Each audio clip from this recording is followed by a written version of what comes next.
कुछ व्यक्तिगत कारणों से आपसे मैं पिछले दिनों मुलाकात नहीं कर सका, आपसे रूबरू नहीं हो पाया, अपने शो के साथ हाजिर नहीं हो सका, उसके लिए माफ़ी चाहूँगा। मगर यह जरूर है कि देश विदेश में चल रही सभी महत्वपूर्ण गतिविधियों पर मेरी नज़र बनी हुई थी, और जो कल रामनवमी को हुआ और जो पिछले दिनों राम के नाम पर हिंदुत्व भगवाधारियों का तांडव चल रहा है, उसे देखकर आश्चर्य नहीं हुआ। बस यही लगा कि पिछले दिनों भारत ने अघोषित हिंदू राष्ट्र की तरफ एक बड़ा कदम और बढ़ा दिया है। नए भारत के निर्माण में अब और तेजी आ चुकी है। लेकिन ऐसा नहीं कि इस नए भारत में गैर हिंदू या तो रहेंगे नहीं या फिर वो दोयम दर्जे के नागरिक बनकर रहेंगे। दरअसल इस नए भारत में सिर्फ हिंदुत्ववादी ही रहेंगे, हिंदू भी नहीं। इस बार त्रिवेदी भी नहीं बचेगा। लेकिन आज बात त्रिवेदी की नहीं होगी, वो कभी और। आज बात होगी तस्लीम की, ताबिश की, अशफाक की, एक मामूली साधारण देश के नागरिक की जो गैर हिंदू हैं, माइनॉरिटी हैं, मगर इस देश के अहम नागरिक हैं। ये देश जितना किसी और का है उतना उनका भी है। अगर राम हिंदुओं के आराध्य हैं तो मुसलमान भी उन्हें इमाम हिंद मानते हैं। लेकिन वाल्मीकि की रामायण में तो बताया गया कि अपने वनवास के दौरान भगवान राम ने रावण के खिलाफ सबका साथ हासिल किया, नर हो या वानर। रावण के खिलाफ राम की सेना में उस समाज के सभी वर्ग के नुमाइंदे शामिल थे, वो भी जो हाशिए पर गिने जाते थे। राजा राम को सबका विश्वास हासिल था और अयोध्या की गद्दी पर बैठकर भी उन्होंने सबके विकास के लिए ही काम किया। लेकिन रामनवमी के रोज देश के तमाम राज्यों में जहां बीजेपी की सरकारें हैं, उनकी गठबंधन की सरकारें हैं, या कुछ गैर बीजेपी राज्यों में भी क्या देखने को मिला? राम के नाम पर हिंसा, राम के नाम पर नफरत फैलाई गई। मुसलमानों को सरे बाजार कोसा गया, चिढ़ाया गया, तंग किया गया। मस्जिदों के सामने भगवा झंडों की परेड की गई और बिहार में एक जगह तो भगवा ब्रिगेड के लंपटों ने मस्जिद पर चढ़कर वहाँ भगवा झंडा भी लगाया। उन लंपटों के हाथ में तलवारें भी थी।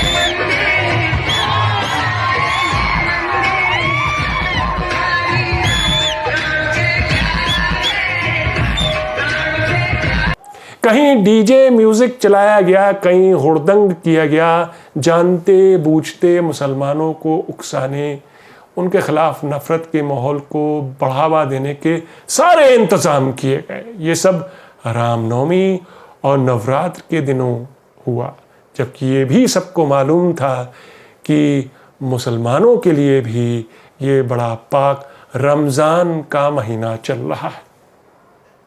और ये सिर्फ आम नागरिक तक सीमित नहीं था ये हुड़दंग, ये नफरत। हैदराबाद के बीजेपी विधायक राजा सिंह तो गली चौराहों पर गाते मिले लाउड स्पीकर पर, सारे भारत को अब हिंदू राष्ट्र बनाना है, हिंदू विरोधियों को अब खून के आंसू रुलाना है, जो राम का नाम न ले उसको भारत से भगाना है।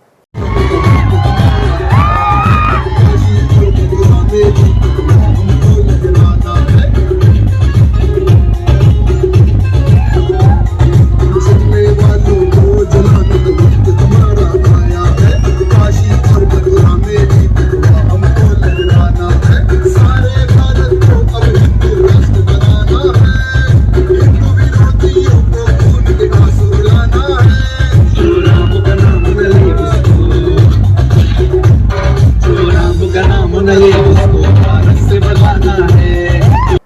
ख्वाजा सिंह मुसलमानों के खिलाफ जहर उगलते रहे हैं, ये तो बस उनके ताज़ा कारनामे की एक झांकी थी, मगर इस नफरत को फैलाने के लिए भी उन्होंने भगवान राम के जन्मदिन को ही चुना, ये भी नोट करने वाली बात है। लेकिन भगवान राम के नाम पर हिंदुत्ववादियों ने दिखा दिया कि वो जिस राम का नाम ले रहे थे वो वाल्मीकि और तुलसीदास के राम नहीं हो सकते थे, और ना ही ये हुड़दंगी भगवाधारी लंपट राम भक्त हैं, क्योंकि खास किस्म के कपड़े पहनने से ही तो कोई अपने मजहब का सही नुमाइंदा नहीं हो सकता, जबकि उसके कारनामे रावण जैसे हों। दरअसल भगवा वेश में इनके कारनामे अपराधियों जैसे हैं। इनकी जगह समाज में नहीं बल्कि ऐसे लोगों की जगह सलाखों के पीछे होनी चाहिए, ताकि समाज में सुख चैन शांति कायम रहे। लेकिन इन सब ने राम के जन्मदिन का ही दिन चुना नफरत फैलाने के लिए। जिन रामचंद्र के जन्म पर तुलसीदास ने कहा था, राम जन्मी जगु कीन है उजागर, रूप सील सुख सब गुण सागर, पुरजन परिजन गुरु पितु माता, राम सुभाऊ सभई सुखदाता। यानी श्री राम ने अवतार लेकर पूरे विश्व को प्रकाश से भर दिया है। वो रूप शील सुख और समस्त गुणों के समुद्र हैं। माता पिता हो या कुटुंब का कोई भी वासी, सबको राम का स्वभाव सुख देने वाला है। लेकिन ये कलयुग है, इसलिए बचपन में जिस राजा राम सीता लक्ष्मण की तस्वीर देखकर हम बड़े हुए, राम के उस करुणामयी चेहरे की जगह राम का रौद्र रूप आ चुका है। धनुष उठाए प्रत्यंचा चढ़ाए राम की तस्वीर आपको इस बार व्हाट्सएप फॉरवर्ड पर भी मिली होगी। जय सिया राम या राम राम भैया की साधारण ग्रीटिंग भी अब जय श्री राम के ओंकार में तब्दील हो चुकी है। ये हिंदुत्ववादियों के राम हैं, जिसकी परिकल्पना लाल कृष्ण आडवाणी ने अपनी रथ यात्रा के दौरान कर दी थी। आज तो हनुमान भी एंग्री हैं।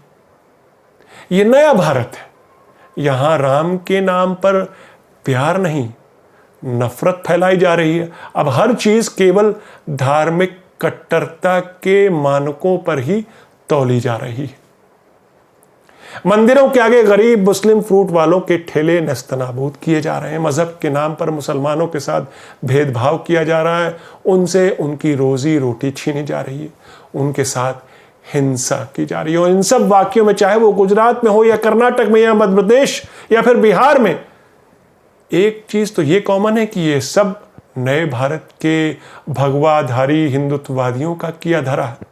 और दूसरी बात यह कि इनको रोकने टोकने वाला कोई नहीं है।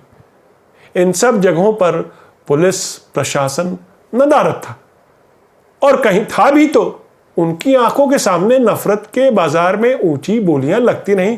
एक खास समुदाय के लोगों को टारगेट किया जाता रहा और वो मौन खड़े रहे। साफ देखा जा सकता था कि स्थानीय प्रशासन ने अपनी आंखें फेर ली थी, मानो उसकी तरफ से खुली छूट थी कि तुम जो भी करोगे हिंदुत्व की भलाई के लिए ही करोगे। भारत को हिंदू राष्ट्र बनाने में तुम ही रास्ता बनाओगे, हमें तुम पर विश्वास है। इस वीडियो में भगवा गले में डाले, एक भगवा फटका गले में डाले ये लंपट पुलिस वाले को बता रहा है, हमने इन मुस्लिम ठेले वालों को 2 हफ्ते पहले अल्टीमेटम दे दिया था कि मंदिर के सामने अपने फ्रूट ठेला मत लगाना। पुलिस वाला कहता है हमें बताना चाहिए था। वो लंपट फिर बोलता है सबको बता दिया था हमने। आप देख रहे हैं कर्नाटक के धारवाड़ का ये मंजर, पुलिस और वो भगवाधारी लंपट, उन दोनों की आपस की साठगांठ। पुलिस ऐसे बन रही मानो कुछ हुआ ही ना हो। ऊपर से हुक्म होगा कि जो हो रहा है होने दो। भगवान राम ने तो रावण तक पहुंचने के लिए सेतु बनाया था, लेकिन रामनवमी के अवसर पर मजहबी एकता के सेतु को भगवाधारी लंपटों ने अपने हाथों से ही ढा दिया। हिंदू राष्ट्र बनाने में उन्हें गैर हिंदुओं का साथ नहीं चाहिए। उन्हें सेतु बनाना नहीं उन्हें तो सेतु तोड़ना आता है। इसलिए कभी वेशभूषा के नाम पर तो कभी रहन सहन और खान पान को लेकर डिवीजन क्रिएट किए जाते हैं। हिंदू मुस्लिम के डिविजन्स क्रिएट किए जाते हैं। खाई को और चौड़ा किया जाता है। रामनवमी के दिन ही देश की एक बड़ी यूनिवर्सिटी जवाहरलाल नेहरू यूनिवर्सिटी यानी जेएनयू में ही खाने के नाम पर लेफ्ट और राइट विंग के स्टूडेंट्स के बीच हिंसक झड़प हो गई, वेज और नॉन वेज खाने को लेकर। इस खाई को और चौड़ा करने के लिए भी रामनवमी का दिन ही चुना गया, वो भी उस यूनिवर्सिटी में जो सन 2014 से नई सरकार की आंखों की किरकिरी बनी हुई है, क्योंकि वो लेफ्ट का गढ़ माना जाती है। उन्हें कांग्रेस मुक्त नहीं, दरअसल विपक्ष मुक्त भारत चाहिए। इसलिए इन तस्वीरों में युवाओं के शरीर और चेहरों पर भय और चोट जरूर देखिए, मगर यह भी याद रखिए कि यह सारी हिंसा राम के नाम पर हुई। फिर भी समाज में उम्मीद जिंदा है। रामनवमी के ही मौके पर कर्नाटक के गुलबर्गा में स्थानीय मुस्लिम समुदाय के लोगों ने राम शोभा यात्रा के दौरान हिंदू भाइयों को शरबत बांटी, जबकि वो खुद रमजान के दिनों के दौरान रोजे से थे। उधर गुजरात में भी भावनगर के स्थानीय हिंदुओं ने मंदिर के दरवाजे खोल दिए मुस्लिम भाइयों की नमाज और इफ्तार के लिए। उम्मीद से जुड़े रहना इंसानी फितरत है, लेकिन जो पिछले दिनों राम के नाम पर मुस्लिम समुदाय के खिलाफ हिंसा और नफरत की नई लहर उठी है, उससे उम्मीद की लौ बार बार बुझती सी दिखती है। इसलिए नहीं कि नफरत का नंगा नाच हो रहा है, लगातार हो रहा है, बल्कि इसलिए कि इसको रोका नहीं जा रहा है। नए भारत में इसको नॉर्मलाइज किया जा रहा है। तो ये थी आज की न्यूज़बाजी। फिर मिलूंगा एक नई न्यूज़बाजी के साथ। तब तक के लिए नमस्कार।